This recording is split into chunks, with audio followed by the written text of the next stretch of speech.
Hey everyone, welcome to another podcast conversation.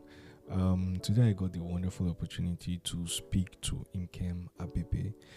Nkem, first of all, is such a wonderful and nice person. I'm very receptive as well, which made it so much easier when having this conversation with her.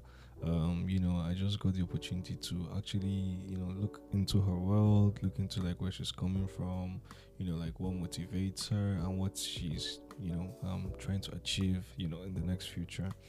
Um, she's currently the head of people operations in PayHippo. PayHippo is a Nigerian Fintech, and they are trying to support businesses, by providing accessible financial solutions and ensuring that people can be able to access their funds seamlessly. I hope you guys enjoyed the conversation as much as I did, and share with the people that will appreciate it. Have a wonderful day and enjoy this podcast, guys.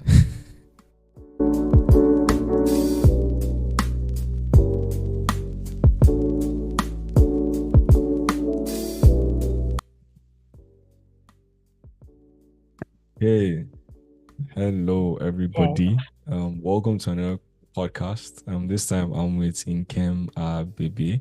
Nkem is currently the head of people operations at PayHippo. If you don't know PayHippo, it's a startup in Nigeria. Nkem, first of all, thank you. Thank you for being here and having this Thank you conversation. so much for having me. So excited. Nice. We're going to start with background because it's important. Context is important. And how will you describe yourself? How would I describe myself? Yes. Um, oh gosh, why is this so difficult? I would say I'm extremely passionate, Okay.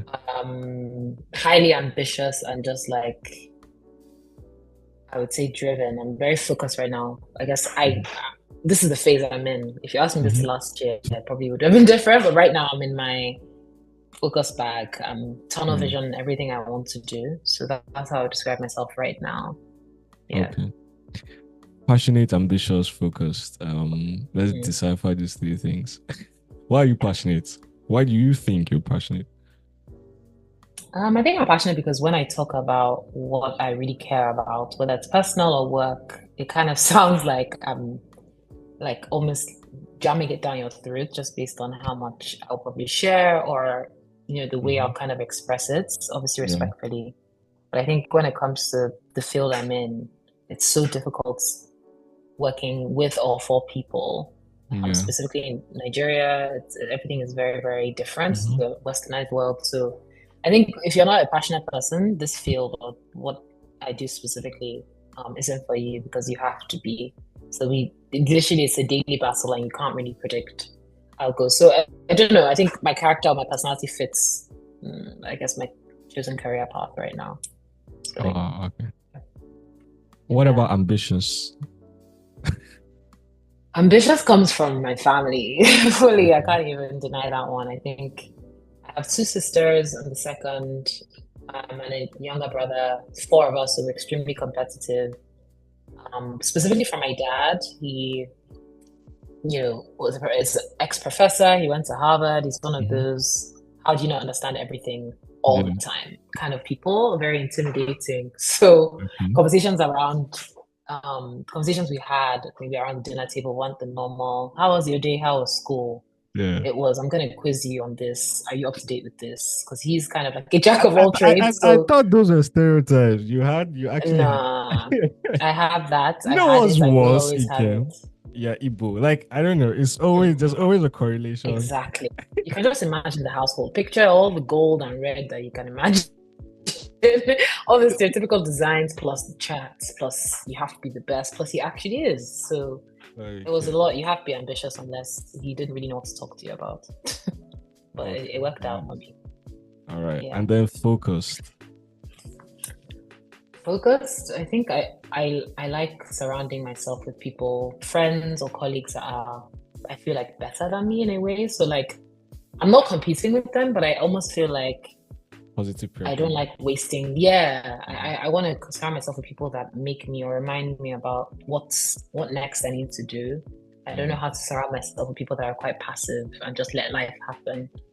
So in that regard, I force myself to be that way, just based on I'm just inspired by my friends, my family, people I work with all the time. Yeah.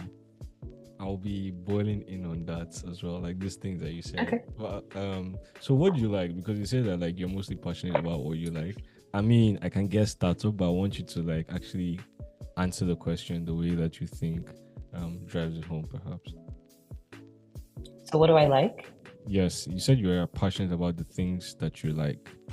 So what are these things that you like?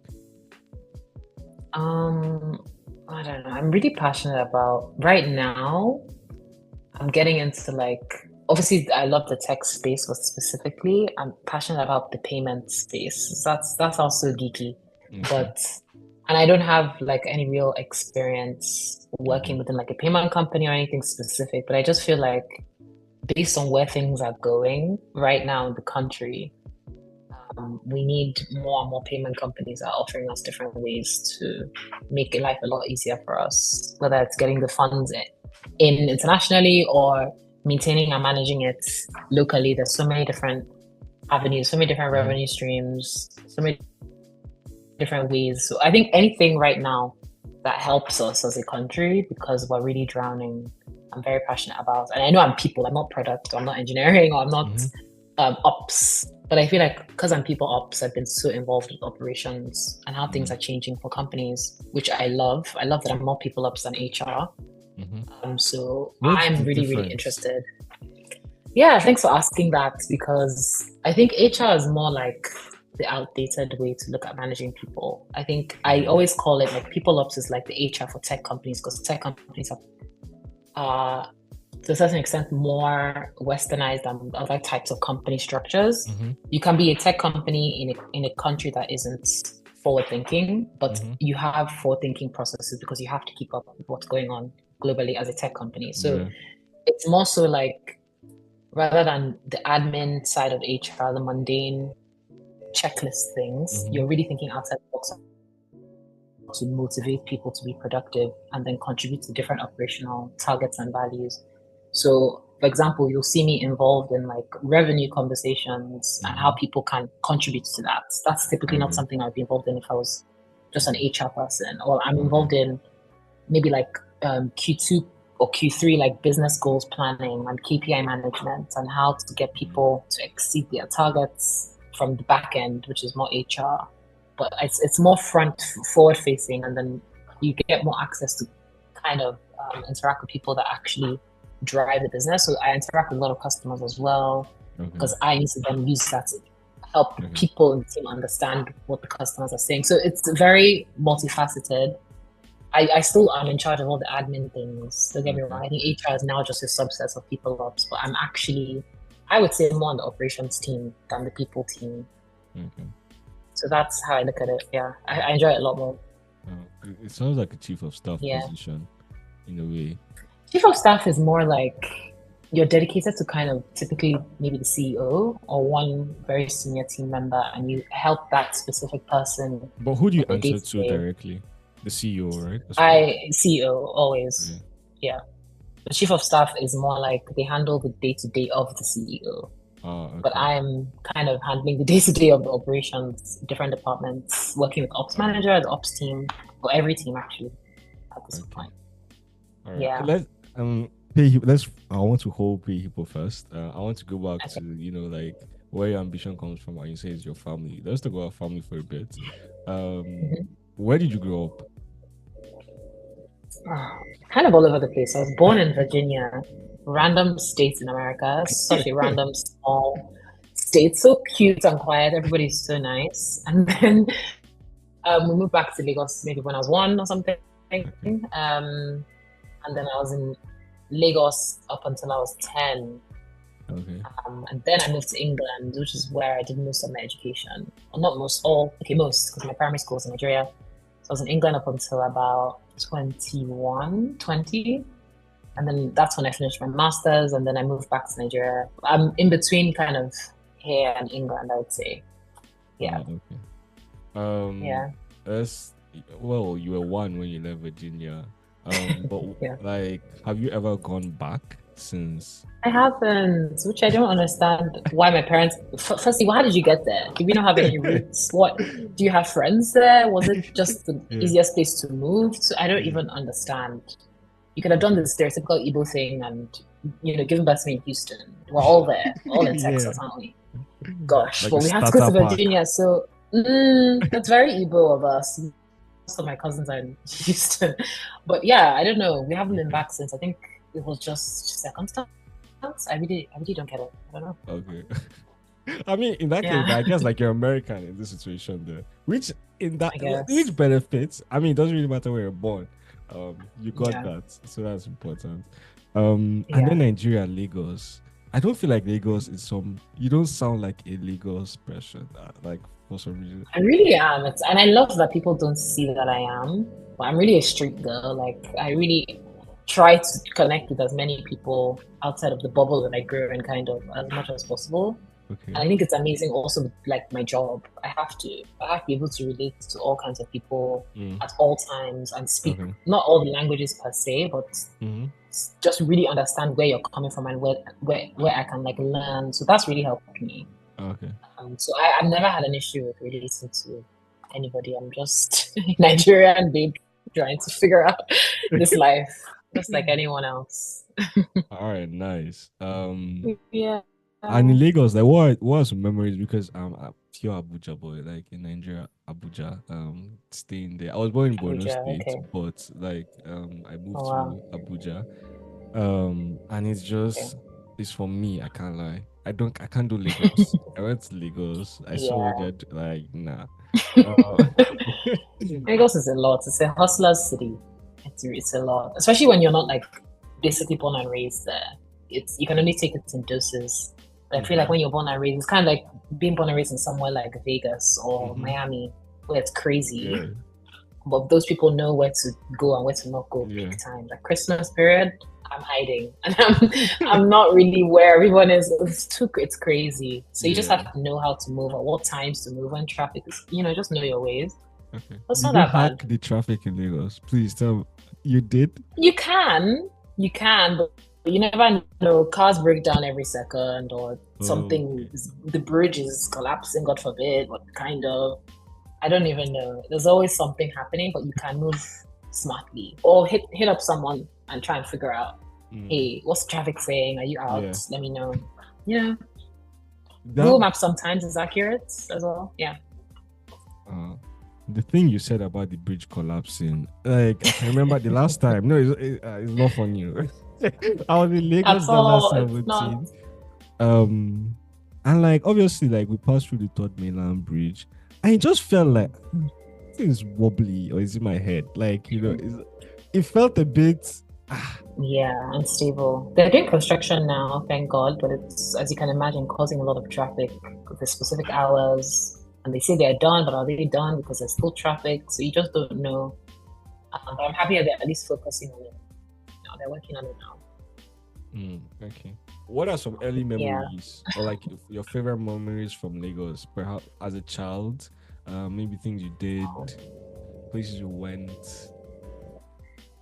Things I did, I had a lovely, lovely childhood. Shout out to my parents. They really made sure that we had a full like experience. So there's no extracurricular activity that I didn't do, for example. Even if I didn't need it, I was doing it. I was Okay. always outside. They never liked that indoor type living. I know in Nigeria, it's very everywhere is gated, security reasons and things like that. But they really tried to. If it wasn't in our compound, we were somewhere outside most of the time. I was Okay. always maybe on a bicycle, skateboard. So that was amazing. I was active. Yeah. And then I grew up with a lot of people that were similar in terms of that. So I always felt like I had friends around. My whole family was around, from my grandma, so we became close as a family. So those more so in terms of like the bonding with family and friends is unforgettable, and it's interesting to see where Nigeria is now versus when I grew up there, and what new restaurants or places or fun things to do there. I think Nigeria or Lagos is a lot more eclectic now.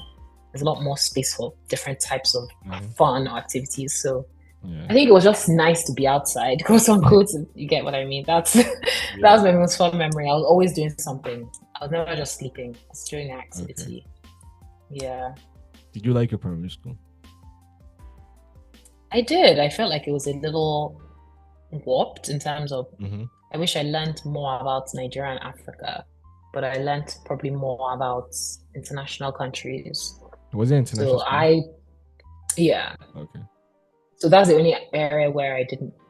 Now that I look back, at the time I didn't realize it was fun to learn about, I don't know, different cultures, but I knew very, very little about my own country. Okay. The way others that went maybe to a more Nigerian-based school did, and I felt so confused or quite silly and dumb at some point. People be talking about different states. I wouldn't know how to list all of them. You know that song that they teach you. There's one song that people know and how to list it. I never knew that song, and I was like, "What kind of education? I don't even know my own states." I'm here learning about dinosaurs or native Indian. I'm like, no, so that I had to go back and relearn. And once I left that school, but apart from that, yeah, it was really great. I was exposed to different types of cultures from very young. So I really understood different races, cultures, religions. So that was good. Yeah. Okay. So what you're telling me is that you don't know if Nami ate this rice. Till today, I don't know that song. I just know based on I've done my geography. Let me go and I don't know that song. So I didn't have that fun upbringing that you guys all had. That very Nigerian based. Okay. So your children must expect that. They have to. Exactly. My children must have that connection. Yeah. Like an idiot, not knowing that there are better things to sing. Oh my god. Imagine McDonald's in Lagos. McDonald's will be lost. Oh my god. Like we've kept KFC. KFC is not bad.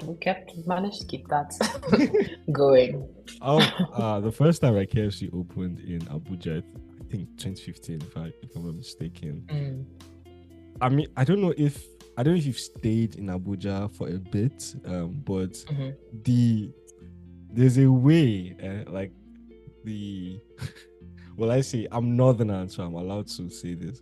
Okay. But like the Ariwa, typical Ariwa rich family will just enter KFC. And you're there, like perhaps with your small box, and these guys are collecting like 5 bags of KFC. Like, oh my god! I'm sure they increased the stocks of KFC when it came out. Single-handedly. Wow. It is good though. Even Burger King. Do you guys have Burger King in Abuja? I don't know. I haven't been back at 18, I think. So wow. Burger King in Lagos tastes exactly like Burger King should. That's the only one I'm like, wow. I don't know how you guys do that. They got the meat correct. They got it to a T. Like it tastes like Burger King. That's actually interesting. They really killed that one. So I'm there every other weekend. Nice. Before we go to like the UK and just your transition there, because there's so much story and data that's just hidden. Because it formed a lot of you. But like I want to ask you about perhaps what would you say, like obviously you've spoken about your family in the sense of competition, but what will you say about the kind of family that you grew up in? Especially from a point of view from your parents, like growing up, what can you remember like your parents literally like hampering down on? Yeah, Igbo, their stereotypes. I want you to confirm or break them. Yeah. But how is that? I think my parents, they started off extremely traditional when we were younger.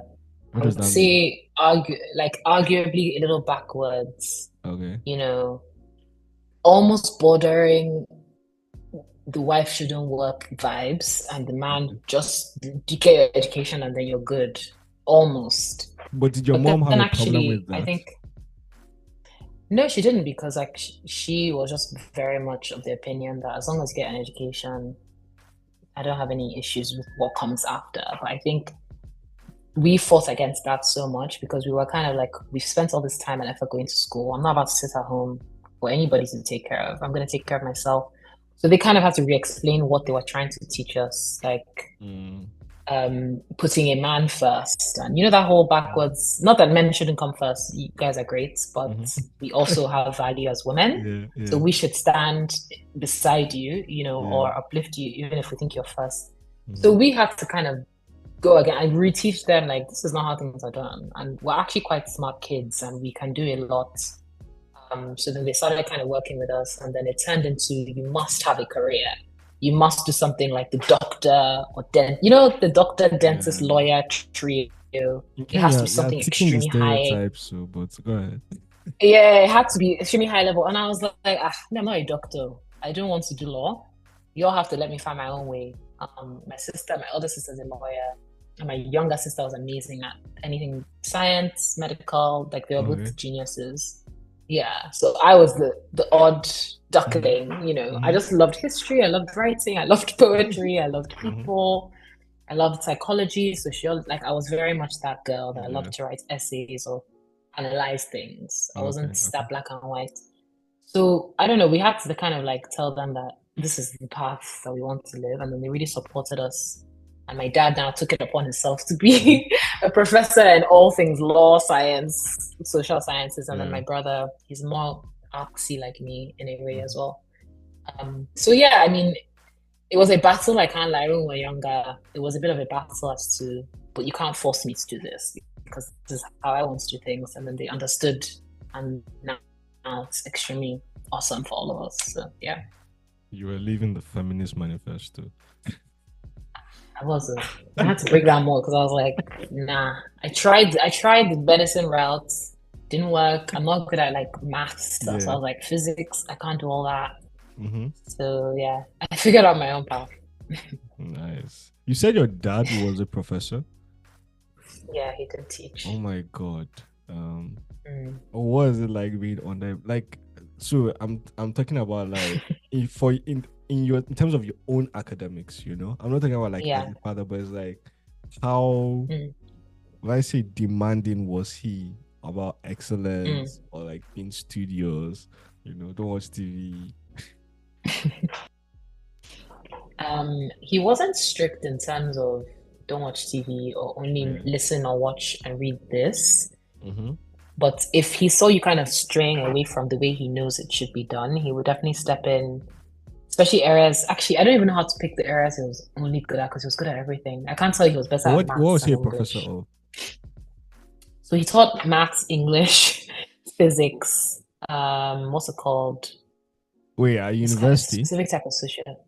No, he taught it. Yeah, yeah, yeah. This was during university when he was going to university to make money because he didn't Okay. grow up wealthy at all. He had Okay. to teach to earn money to help his brothers and all that. Like in Kenya, And then another stereotype. Go ahead.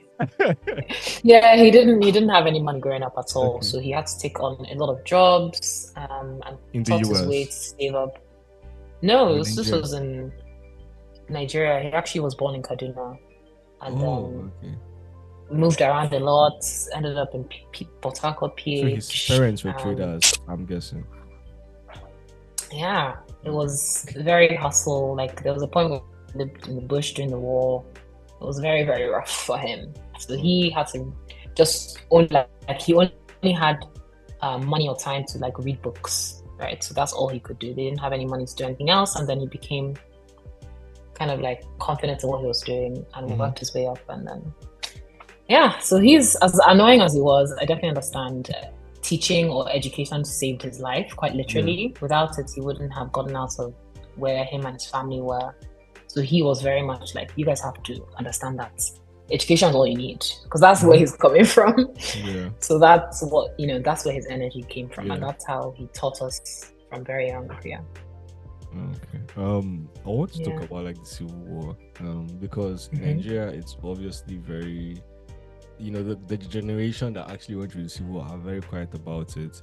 At least from my end. But I think what made what opened my eyes, right, was just reading Chimamanda. I love her so much. I've read every single thing. I think probably maybe not the notes. The she wrote a notes grief. When her I think mom or dad died, she wrote a book about that grief. I listened to it, but I did not read it. But aside that, every other thing. when I read Half of a Yellow Sun, it just opened. Classic. It just opened Civil War in a way that, you know, like most times in school, you thought, oh yeah, there was this war, you know, people died, these were the causes, blah blah blah. Yeah. But like reading Half of a Yellow Sun is like, yeah, and they were eating lizards, yes, and you know they were running away from bombs, yes, and they were this and that, and it's emotionally connected, and you, for a bit, were in the shoes of every single, you know, like person that was going through the war and was being affected directly, starvation, famine, etc. So Yeah.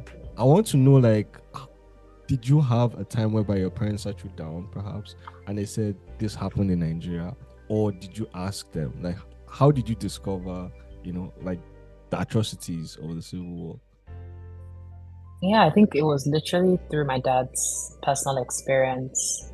My mom didn't have anything in that regard, and this was before my dad had met my mom and then, started courting her, so to speak. So I think my dad's mom had a lot of kids, and his dad very, very busy trying to provide for all of them. So she was just kind of holding it down. But yeah, to be honest, they grew up extremely poor. They didn't have anything. When you have about anything above 5 kids to me is too much. So she had double that, and they had very, very hard times, a lot of running away from place to place, trying Did to they get make sure that they're married? safe. Did you get married? Like your, I'm just trying to understand. Did they Grandparents. meet before or after the war? Oh, my parents? Yeah. After. Okay. All right. Yeah.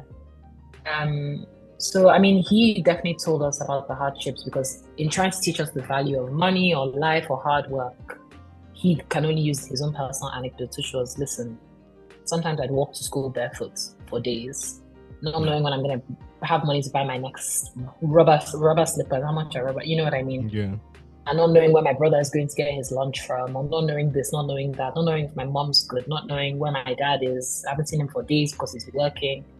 So he definitely had to tell us how bad it was. It was horrible, absolutely horrific. And thinking of those families that didn't even make it out, maybe somewhat separated because of the chaos of wherever they were hiding or running from. So yeah, I don't know, like that. I will always be quiet when he's talking about these kinds of things because I can't even imagine literally coming from war to where we are now as a family. So yeah, hats off to him.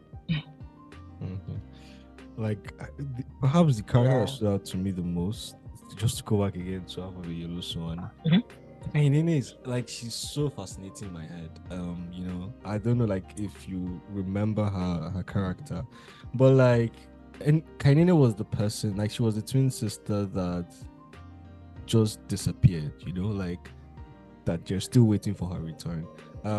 And did your parents perhaps, or do you know people who never like are like Kainene in the sense of they were waiting for somebody to return, they don't know where the person went, the person just like ghosted out and never came back? I don't know if maybe he's told me this and I don't remember, but I don't know if they know anyone. I'm sure they have. There are a lot of things that they don't share. I can tell some aspects are quite painful. So I'm sure maybe that's one of them. But I guess I don't know anyone that actually never made it back. I do know that there are a lot of siblings that separated, like just decided to take their own paths just in order to survive. That I hear of a lot, but I don't know in terms of they never made it back or they were waiting for them. Yeah. It's quite, I don't know, a sensitive question, but like as an Igbo person who obviously, like, the Igbos suffered the most in the Civil War, like what do you feel like knowing that in a way, you know, that happened to people like you, which is like if you were alive at that point, you would have been in those shoes most likely? Yeah, I think it's extremely, I'm extremely disappointed in those that kind of marginalized us as people that deserve to go through a lot of things that we go through even till today. You know, when I tell people I'm Delta Igbo, they say things like fake Igbo, you're not real Igbo. And I know it's kind of like a running joke now, but it really does connect to the gruesome things that did happen that shouldn't have happened, in my opinion. We're meant to all be one, right? one state potentially speak the same language. All these new dialects have popped up and all that. So I think it just sheds light on people not understanding understanding how to accept different cultures. We can live side by side. I don't know what the predominant shift in terms of why I'm less than compared to you just because I'm different. I don't know where that really kicked off, but it still happens today, not just with Igbos. It's people are more comfortable with people that are exactly like them, and that's so backwards, which I guess, yeah, links to people ops, making sure everybody's inclusive. Yeah. But yeah, it's very sad to see. I'm proudly Igbo. I don't think I could be anything else. Genuinely, I can't speak my language, and that you can't speak Igbo. I don't know if I could ever. I don't think that's something I could ever learn. I've tried. Believe me, I've tried. People say the older you get, the harder. I don't know what the medical, whatever the brain function is in that regard, but I've tried. Oh my gosh, I'm just not getting it. But I love it. I want to keep trying, but I'm not getting it yet. I'll get there. I mean, the thing clearly, I love reading. So the thing that I obviously love about Igbo culture is just the intellect. Obviously, like in terms of literature, you guys have contributed so much. I prefer Chimamanda to Chinua. Personal bias. I mean, because like her story is more modern. But like also reading, like Things Fall Apart, like the trilogy around Things Fall Apart, etc. There's a way that a lot of Igbo literature is kind of really touching on the human condition that I've noticed that other cultures do not have as much. Like for example, if we read Wole Soyinka, there's just maybe he's an outlier in that sense because he was a political prisoner. But like if you read other people writing from other places, right, they do not hamper down on the human condition as much. And I think that's what I just really appreciate as somebody that reads in Nigeria. Because nobody will talk to you about these things on a day-to-day. Yeah, I didn't even pick up on that. That's a really interesting point. I guess, I don't know, maybe we just have it innately in us that we've struggled and we have to appreciate people. But I wouldn't say we appreciate people more than others. I just think I never noticed what you just pointed out. So I'll definitely try and see and compare because I'm a reader as well. And I like to analyze these kinds of things. So yeah, if that's the case, then power to us. Love that. I love that. Yeah. You said you love writing essays. Then you're an art student. I suppose you were an art student. Let's start with your reading habits. Like, what are your favorite books, genre-wise, and then perhaps title? Okay. So I wasn't an art student, like art, but I did like the social arts. So history and things like that. How was it classified in the UK? Like, how did they do that art distinction? Say that again? Like, how was the distinction made, like in the UK? Like in Nigeria, it's pure, like your technical, your arts, your science, your commercial, like your future. You had to have a combination, and then you start to like drop it as you increase in, I guess, quantity per subject. So once you do your GCSEs, which is like WAEC, you have to do one humanities. So you pick between history and geography. You can't do both. You have to have maths in there. You have to have science in there, but you can do more science or like it's called combined science or separate science. So you can have biology, physics, chemistry, and you're doing them separately and you're focusing on them intensely, or you combine the three and it's not as intense. And I don't even think they include all of them. And then you just have to have one of each kind of category. But then when you move on to more senior, so when you're an A-level, after you finish your WAEC and you go to the next stage, then you cut it down to 3. Some people do 4. You can do up to 5, but it's extremely intense at that level. And I would recommend doing more than 3. It's crazy. Only for those that are breathing and living their textbooks that do 4, maybe even 5. But at that stage, you don't have to do any one of anything. You just pick what you want. Specifically, probably the ones that you've excelled in the most, and then you can do that. Yeah. I guess maybe for some schools, they might have more rules, but that's what I experienced. Okay, nice. Okay, so in terms of actually reading, I'm a bit of a geek in terms of I love educational books more than anything. What does that mean? So I will read like I will read like The Psychology of Managing People, or I will read like I guess The Art of War. I'm sure we've all read that. Everybody reads that. Or I'll read what's it called? The Dysfunctions of a Team. Like that's always been me. I don't know why. But if I was to go into more just a general genre, I like dystopian futures. Those kinds of books because I like because I like dystopian shows and movies, so I like dystopian books.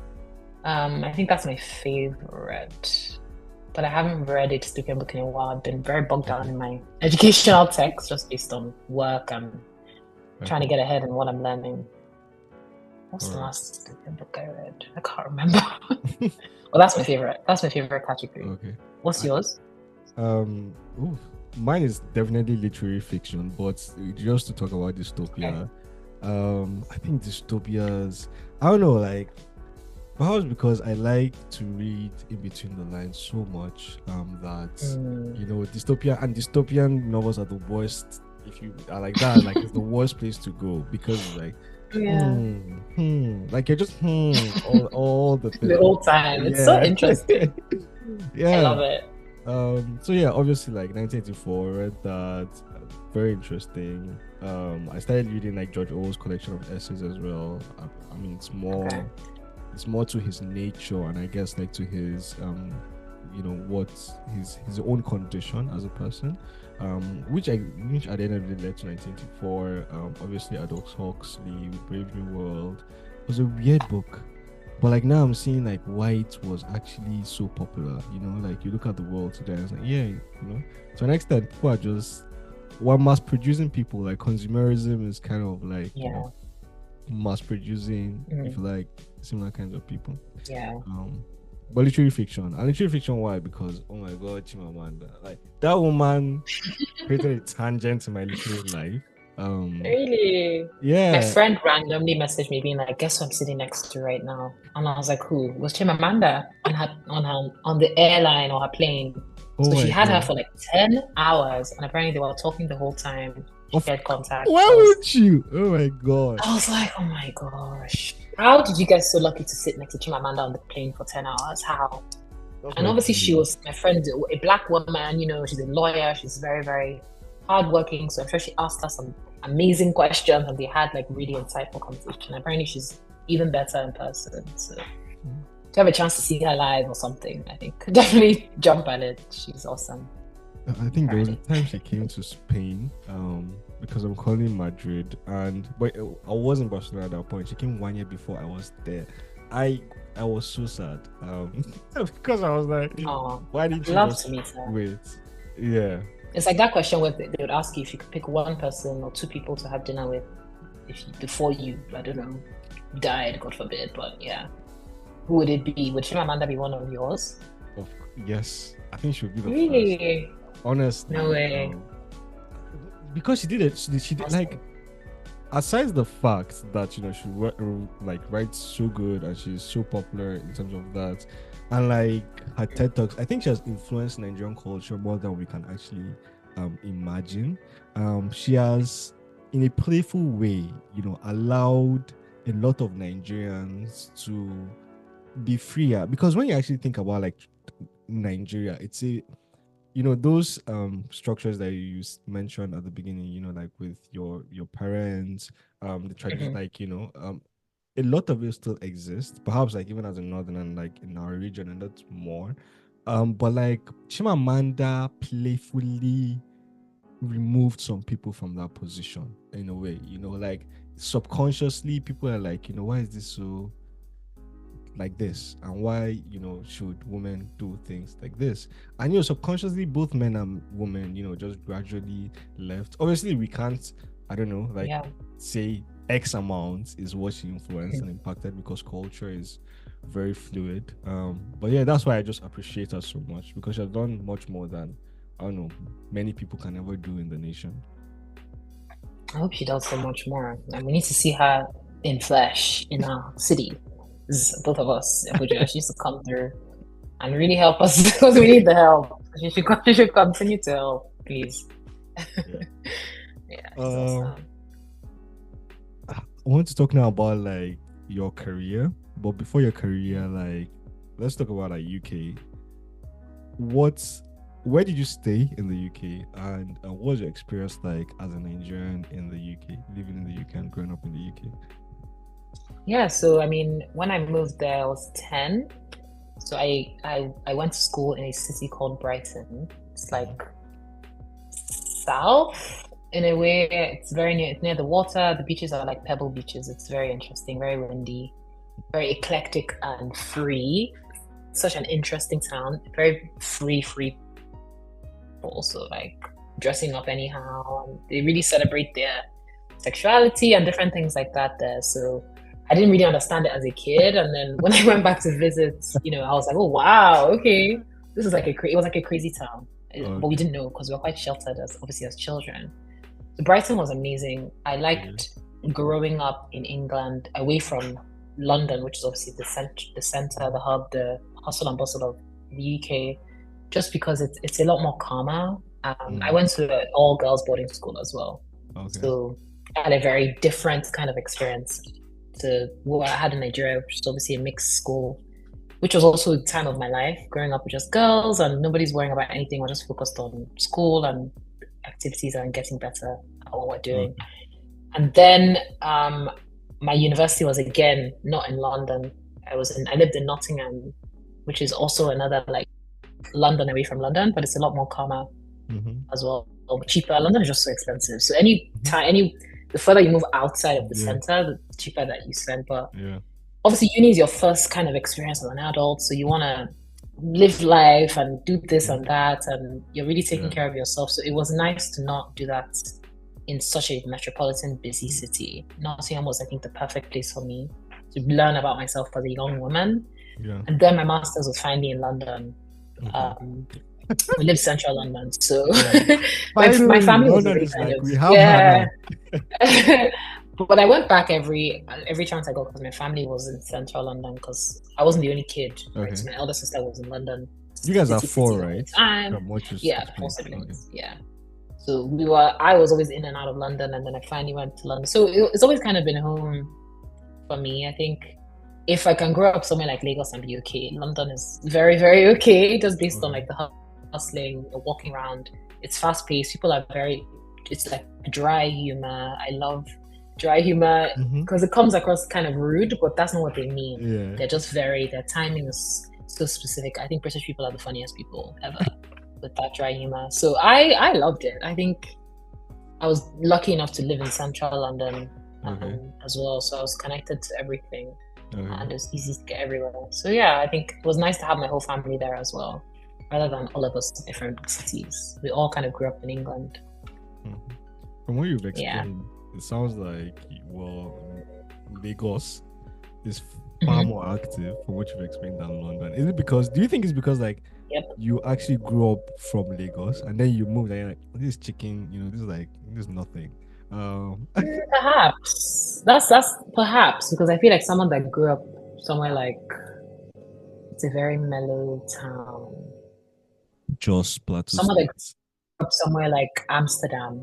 Okay. They're very, very like glacial. They move at their own speed pace, and it's very calm there. They could move somewhere like London and be like, this is craziness. How do you guys survive this day? So I guess that's a fantastic observation. When you come from Lagos, London is nothing compared to the hustling or the fast-paced nature. But London is still very fast-paced. Everybody's still very, don't waste my time, I'm on the move. Okay.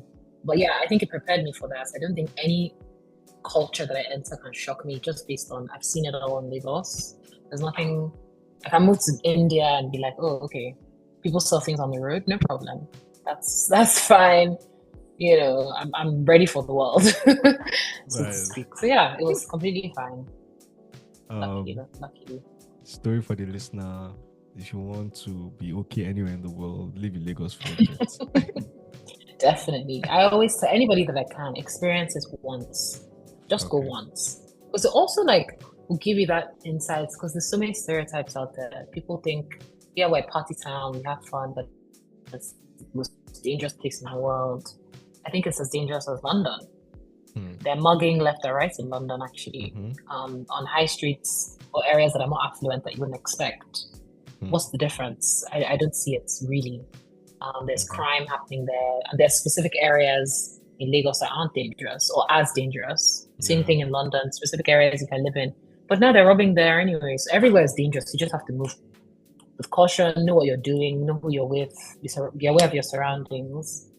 And that's it. I think it's unfortunate to say, but everywhere is dangerous now. You know? Yeah. Then your transition. So, why did you study sociology, bachelor's, and then why did you choose Nigeria to work? Like, I want to know why you moved to Nigeria after uni. I think I wanted to actually study international relations. That was I was so passionate about it. Because I did politics for my A levels. Okay. I probably scored the highest in politics. Like, I was so interested. I didn't know what I wanted to do with that, but I just found it so interesting, learning about different governments and how it affected different countries. Because I was also really obsessed with history, so the two kind of overlapped, and I loved it. But I also did English. Those three were so I wanted to do international relations. Long story short, but because in England, if you don't get there's some schools that you apply to that you need specific grades to specific courses. So I kind of fell short, and I realized, okay, so my backup here is sociology, because I was also really obsessed with psychology. Okay. But I didn't like the science aspect of psychology because you definitely have to do chemistry. Okay. I don't know if you have to do biology, but anyways. So I was like, oh damn, what am I gonna do? I need a middle ground between like history and working with people and understanding their mindset, between psychology. And so it was actually sociology, and it was very much exactly what I wanted. It was very much how to understand the psychology of people, why we behaved the way we did, and how we impacted different sectors, from work to nations to government. It was so interesting. Mostly women on my course, which was so fun. Not that I have anything against working or studying with guys. I have no problem with men. Disclaimer. Sociology was a lot tougher than I also thought. I thought it was going to be a breeze. Like, okay, how hard can it be studying people? Big deal. It was very, very layered. It was very, what's the word? Very scientific, extremely scientific. But I wanted that. So I'm really happy I did it. And it really helped me with when I did my master's in my HR. It set me up absolutely perfectly. So it all worked out. And then I did my master's in HR because I wanted something more aligned with working for or with people. I didn't know what I was going to do with sociology degree in terms of actual work. So I was like, okay, HR is a good segue. Yeah. And then when I did my master's in HR, again, I realized that it was a lot deeper than I thought. So I was like, oh my God, what is this? Like, there's nothing I didn't learn. And we were doing real practical work. So we were really consulting for companies. We were working with other, like, it was very, very practical group, hands-on. So it was the hardest thing I've ever done. 1 year of hell. But that's literally what gave me my ginger to move back to Nigeria. Because I did move back to initially just to NYC, get that out of the way, serve my country, love it. But then I realized that, like, where did you there's do a your big NYC? gap.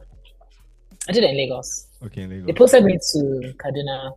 Like, I got, I was like, hell no. Please, not now. I don't know anything about the North. I've never been. I don't have family there. I'm going to be eaten alive. I just didn't want to be that far out. So I was like, Lagos, please. Thank you so much. Okay. So then when I came back for my master's, that's what actually opened my eyes to want to be in Nigeria. Because obviously they posted whoever they posted me, and I did one crappy job. Just to understand, but you did your master's and you went for NYC, or you did NYC then you went for your master's? I did my master's, then I went back to NYC immediately. And it was in that experience that I was like, oh my God, Nigeria needs my help. Not that I'm the only one to change the HR space, but like based on what I literally just learned from my master's versus what I'm seeing, was so behind. Like, what is this? This is not people management. I was appalled with like the way people were treated, down to understanding what they were doing. A simple thing of helping people understand what they're doing. Imagine how hard that is. That's not that hard. I've asked you to come work for me. The least I can do is tell you what you need to do, and treating them like with respect. It doesn't matter if you're hired as whatever. There was none of that. Just based on my solo experience. I'm not saying the whole country. So I was just appalled for a year. I was just like, ugh, you know, Mm-hmm. if I had to do this from scratch and create like a Nigeria HR policy, how would I do that? So that's what I really realized I wanted to come back and do, and kind of be like the pioneer for change, or someone that's trying to really help people be their best selves and be, you know, satisfied with work. So then I started working with like people that were really trying to do that. And that's mostly people that were starting companies from scratch when I was done with NYSC. So I worked with predominantly startups as like a sole employee. I started a company off the whim, and I was like, okay, I'm gonna call myself an HR consultant and just start helping people with their different problems. What do you need? So I started talking to friends and building up referrals and selling myself without a portfolio. I had never done anything. I didn't have an employee. I didn't have money to hire someone. It was very, oh, I just love people, and I know the stuff. I did well in my masters, so and it worked. It really worked. I got a lot of clients. Then I realized I was getting a bit too not too good for my, like I was growing too quickly and I couldn't keep up with not just the requests, the gap in knowledge. I was like, oh gosh, wait, can I actually do this? So then I went back to England to work for a year and a half for an actual consulting company, an HR consulting company, because I needed more experience. I was like, this is not gonna work. I can't do these things by myself anymore. I can't wing it anymore. Then I went back to England, and that really helped me because I realized there was so much I didn't know. Practical work. Not everything was study. Like so much I hadn't done, I didn't know. So I took my time, and then I came back to Lagos again after that year and a half in England. And I reached out back to my contacts. I was like, I'm back, I'm ready. Let's do this. You know, full trying to launch my own company mode in a higher scale. And one of the companies I consulted for was like, no, we don't want you as a consultant. We want to hire you full time. Like, are you open? So I had to make the call whether I was going to continue trying to hustle and figure out. What's the name of that company? Yeah. Okay. Chaka. That's interesting. Yeah, it was them. So they were like, okay, you've done all this great work for us. Come work for us full time. And they made an offer I couldn't refuse at the time. And it was actually the best decision for me. And that actually put me back into the workforce. So yeah, it's a bit about how it happened. So you're an entrepreneur, like in the sense of like I was back in the day. I don't know if I still am. Maybe you always just have it. Maybe it's innate. I don't know. I mean, I babe at the end of the day. So like it runs in the blood. I'm a hustler. Yes, I'm a hustler. Yeah. I love setting goals and hitting them. That's to me, there's nothing that's a infinite game. Okay. So wait. Finish NYSC, you realize, oh my god, there's a gap, HR gap. I'm gonna do this thing by myself because I have all this experience. Clients are too much. Wait first, let me go back and learn. And then from there, you came back and you want to consult for somebody, and you're like, oh no, we don't want you as consultant. Like, and then from there, I guess like PayHippo then poached you, or did you apply to PayHippo? Yeah. So from there, it was so interesting because my friend randomly reached out to me, and he was like, I just saw an ad for this company on LinkedIn. Somebody reposted it and he saw it because he knew I was looking for a new opportunity. And he sent it to me. I was like, a month later, I was like, there's no way that they're still open. He was like, just try. It's perfect fit. And he was talking to, because he followed the company a lot closer than I did. So he was telling me a lot of things about them, and they were doing so well. So I was like, oh, wow, okay. I literally just sent a random email. It wasn't even to the careers email. I think it was like the general customer service email that we use now. One of those like hello at PayHippo, info at something so random. And I sent the boldest email as well. When I think about how I did this, like instead of a cover letter, in my email I just kind of made a few points as to why you should hire me. And I attached my CV, and I was like, I can definitely change the game for you guys. And funny enough, I got an email back the next day. And they booked me in the following, so 2 days later. Then we had a chat, and then the next day I had another call, and then they hired me the next day. So it took like 6 days. Wait, they hired you within less than a week, maybe 5 days. Yeah, it was crazy. Yeah, and I started 2 weeks later or something crazy like that. Yeah. Wow. Okay. I know. Okay. What's the experience like working for a startup? Because when you joined Chaka, I think they were still like new. PayHippo, same thing. So you were kind of like, it's not only like they're startups. It's like early stage of Early these stage startup, companies. yeah. Yeah.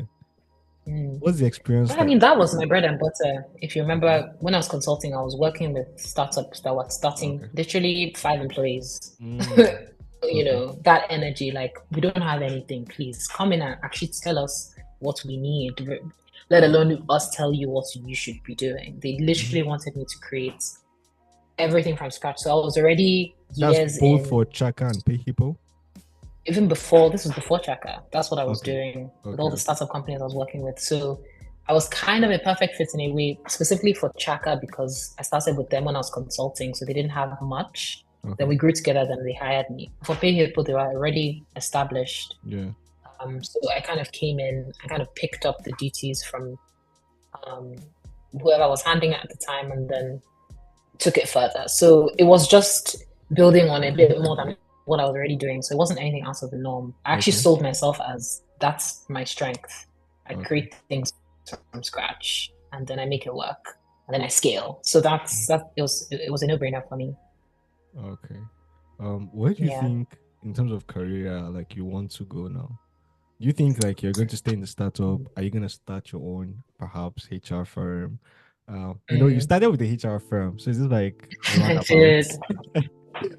I don't think it's something I'll ever say no to in terms Okay. of I always have friends that are asking me for ad hoc things or Okay. advice or I had a friend recently, she owns a digital company, a digital marketing company, and she needed help setting her employees straight. They were taking the piss, they were coming in at odd hours, Mm. talking anyhow. Just the culture was not okay. So she wanted me to create something, a policy framework process for them, to get them together, whether that's me coming into train or whatever she needed or what I thought.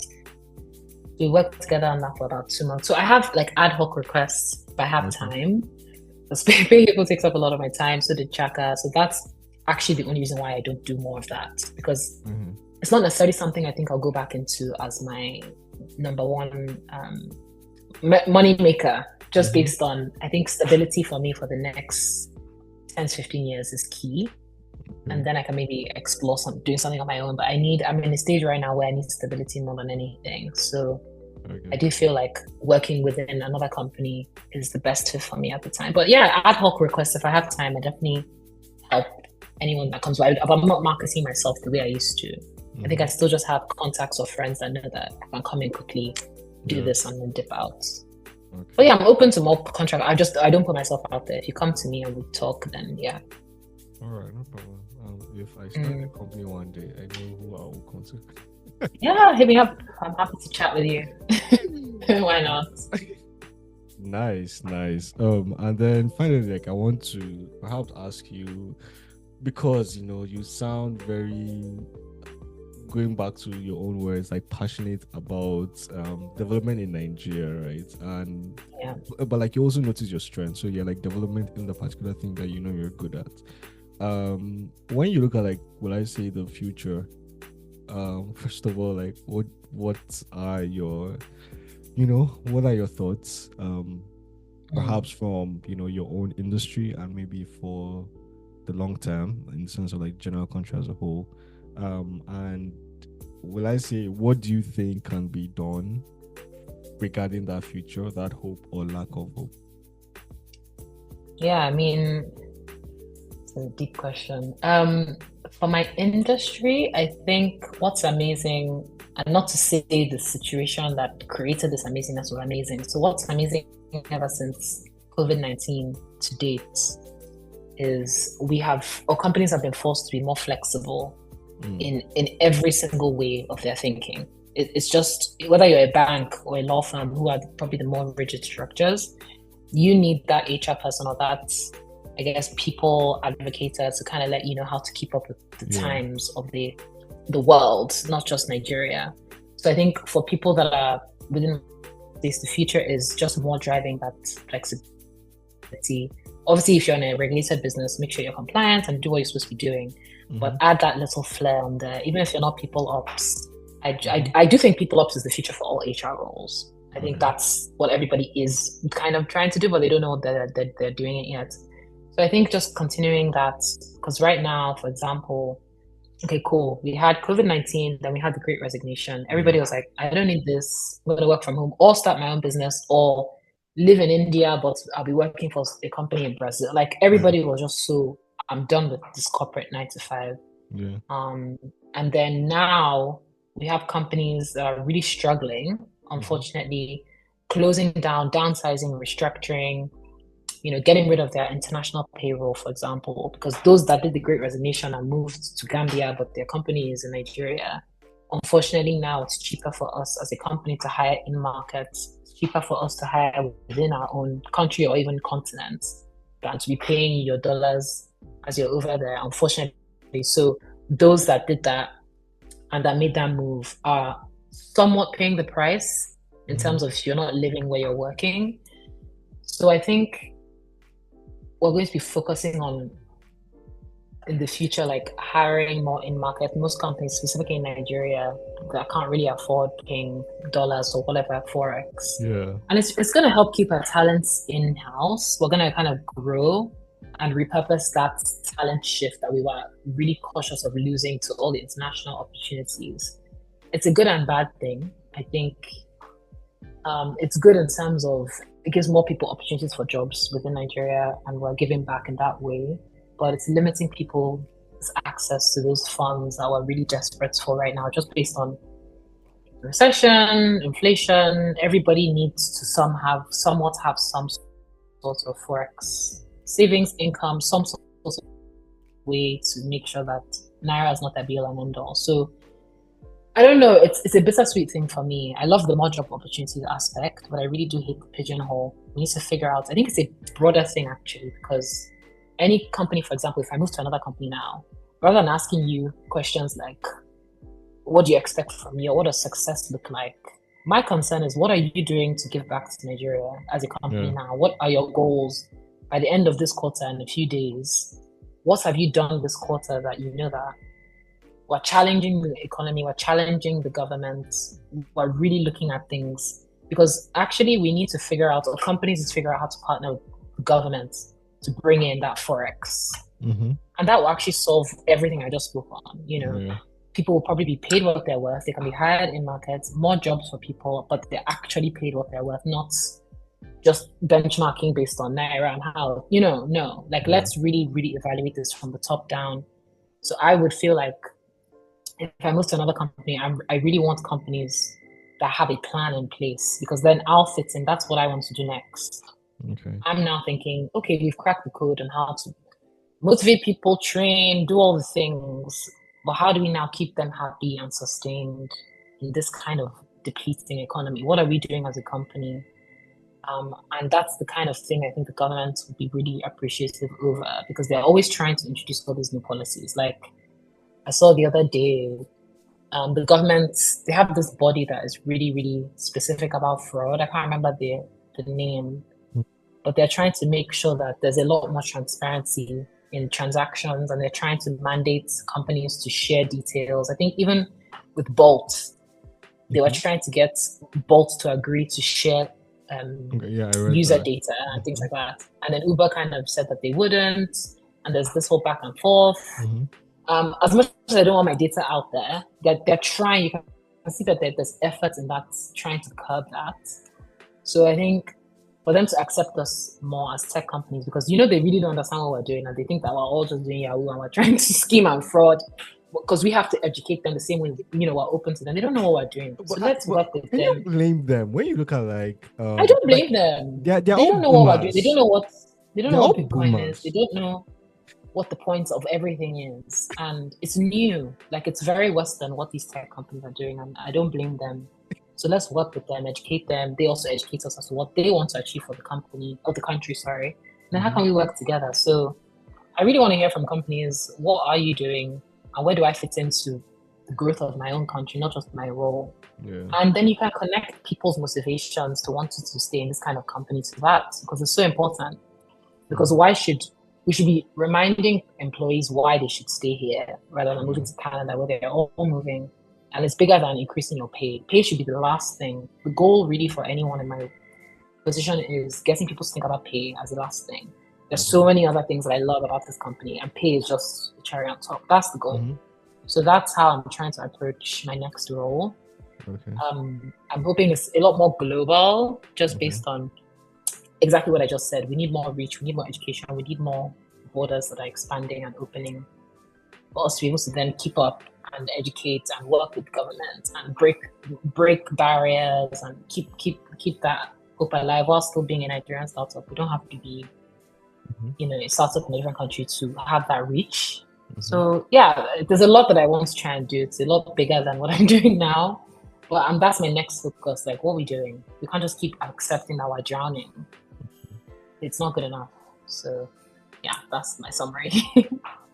That's very nice. And very, I don't know, like it's very necessary in the sense of, would I say, you explain in a way that companies need to have their own national strategy in place, or something like that, in the sense of, okay, we understand that we're a business, but we're in business in X country or X location, right? Yeah.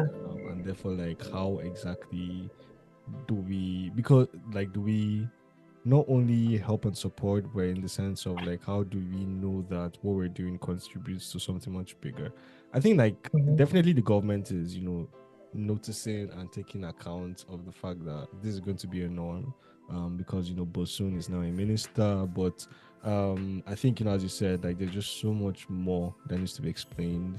Like for me, I'm just a bit worried in the sense of like these are all they're usually like 60, 50-year-old people. Like, do you know what is a startup? Like, when there was nothing like a startup, like, what do you mean, like, Yeah, I don't attracting blame them. funds from abroad? Like, Funds that's from where and who's it going to and how are who you is giving regulating it you money? and who's giving you money and how who's chopping from $2 million. there, like What are you from doing? where every day. How did you make 150? Like, I get it. I really get it. Transactions are flying off the roof, but again, I'm not saying that there aren't companies out there that should be under a lens because they're doing shady things. But there are a lot of companies like PayHippo, Chaka, and the likes that are really trying to solve for problems that nobody has tried to really solve for the way they have. Yeah. So I have a lot of respect for these startups. They're bold, they're confident, they don't know how it's going to go, but they're trying their best. And that's the kind of mission that I really connect with. I really resonate with that. Yeah. Okay. Nice. I think for everybody that's listening, and also for myself, like this has been, if I was to tell the Nkem story now, I will. By the way, like, Nkem is such a beautiful name because I know what it means. Oh, thank you. And yeah, like perhaps more to the Igbo literature and just my period of getting deep into why I like Chimamanda. But yeah, like your story is much clearer now, which is like honestly what I wanted to get. And I think like, regarding the future, I'm definitely happy that you are interested in what you're doing. Not everybody's like that. You're bold, honestly, to come back to Nigeria and work with everything that's with the background that you have. Like people will be just, I'll just work for like, I don't know, McKinsey or something. But you're like, no, I'm going to go back. That's a different approach. So thank you for that. As a Nigerian and also as a global citizen, because I just think that the world needs to, with many countries, Bangladesh including, but like just many countries for countries that have like high population or like the population growth is increasing massively, like 2% in Nigeria's case. We really have to think about, okay, do we have what it takes to ensure that this massive population, because our population will be doubling by like 2040, 50.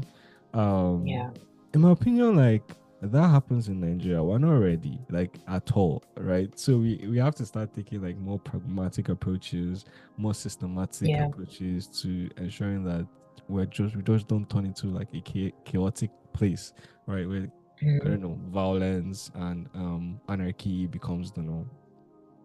Yeah. I know we have like obviously within our government that's really focused on education, the Minister of Education and all that, but I don't really know if we have like obviously we have labor laws and things that we follow, policies and guidelines. I don't know I don't know if Nigeria has like advocates and check-ins for that. Like how do they know companies are giving more than 10 days paternity leave, or when they improve amendments, when they make amendments and things that will help. How do they know how do they keep companies accountable the way they do when there's a transaction? CBN will be knocking on your door. They're very, very good with that part. But how about the people management part? Who keeps us accountable and puts us on our toes as a quality? Who holds us accountable? Because so what you're saying right now is that that does not exist. That's what you just said. I don't think it does. We have the policies, we have the body, we have the policies, and they've done their best to continue to amend that, and they do their amendments are happening as soon as this year, all the time.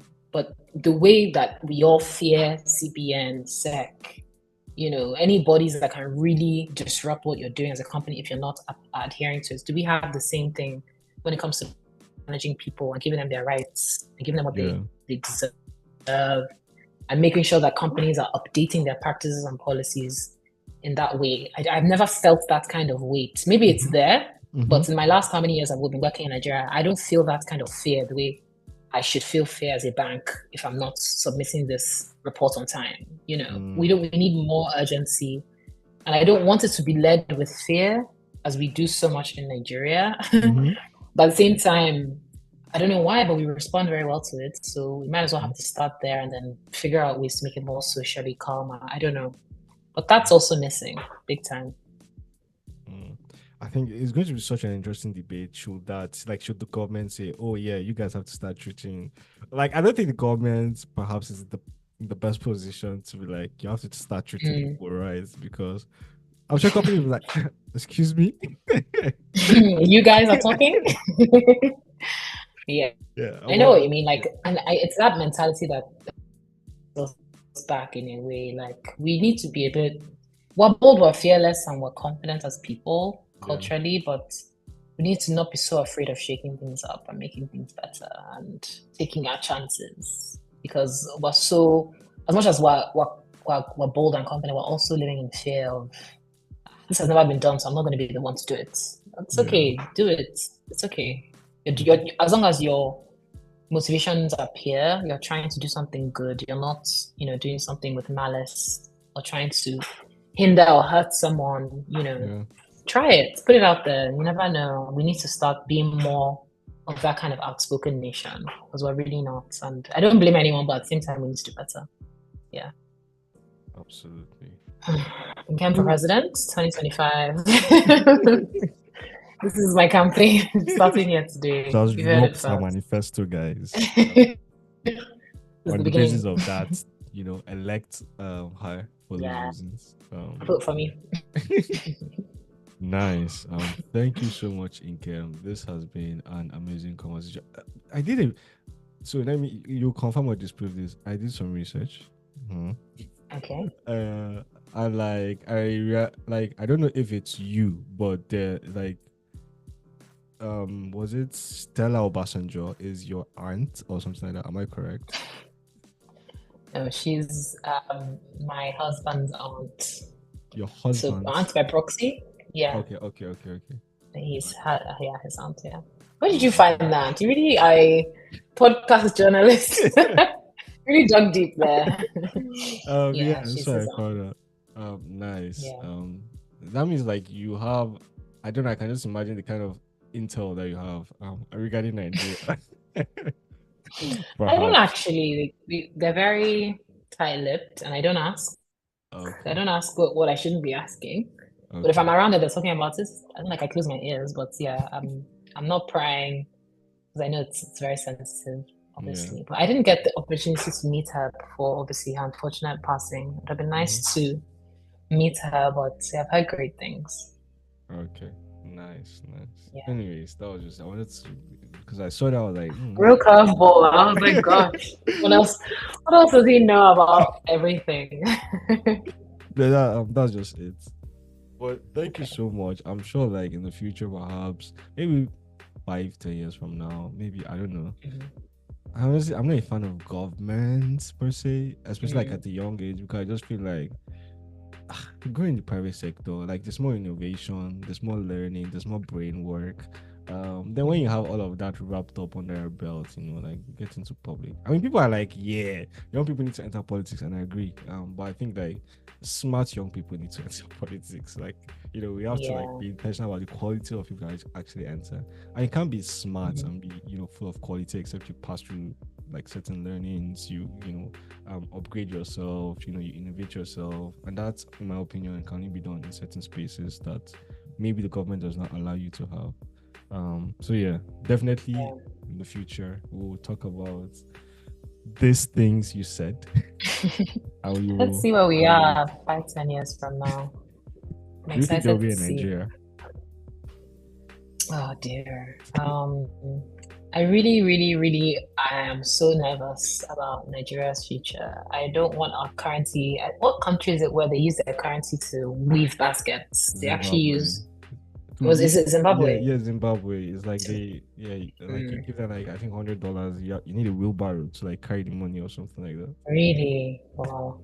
Yeah, I saw something. Maybe it was Zimbabwe, but I don't want us to get to that point, and I don't know what we need to do.